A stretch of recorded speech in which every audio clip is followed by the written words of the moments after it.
I personally think that the Bitcoin price action is the least interesting aspect of Bitcoin, and it's the technology underneath it that is far more important, more exciting, and will have a much more profound impact on our daily lives.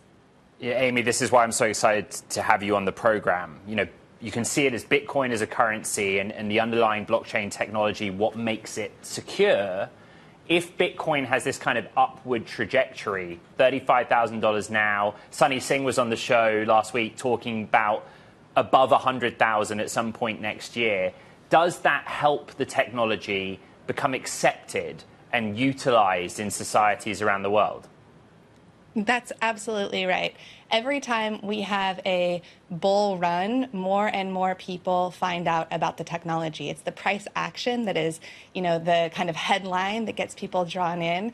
But once they come into the space, they learn about the technology that really has the potential to reshape the foundation of the internet and return it to its original vision of being a free and fair marketplace for ideas. And so, as they say, bear markets are for builders, and we have been in a bear market since the Terra Luna collapse in May of last year. And during that time, a tremendous amount of building has happened. And now I would say that the DePIN sector of the crypto space, which stands for decentralized physical infrastructure networks, is poised to be sort of the breakout hit of this next bull run, similar to NFTs and stablecoins in previous runs. Oh boy, another acronym. So talk to us about DePIN and what decentralized physical infrastructure. It actually feels a lot more real, tangible. What exactly is it that you're building, Amy? That's right. So decentralized physical infrastructure networks, I like to call them the plumbing of the web. So just as we rely on water flowing from our tap, we rely on these networks for the things that we do every day, the things that allow us to be on this video call together, for you to broadcast your show to the world. Things like video transcoding with networks like LivePeer, things like file storage networks. Those would be protocols like Arweave and IPFS. Filecoin is what most people would know that as. And then also for things like GPU rentals, which I'm sure you know, GPUs have been a really constrained product because of supply issues. And so builders have had a hard time getting their hands on them to train their AI models.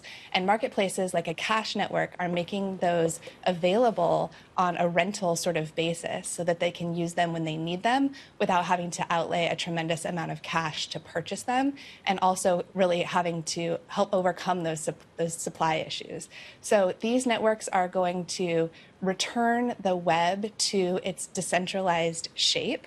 What we've seen over the eras of Web 1, Web 2, and Web 3 is a change from a decentralized structure in the very beginning of the web in Web 1, when everybody ran it on their own computers, and then it became centralized as we've entered this big tech era.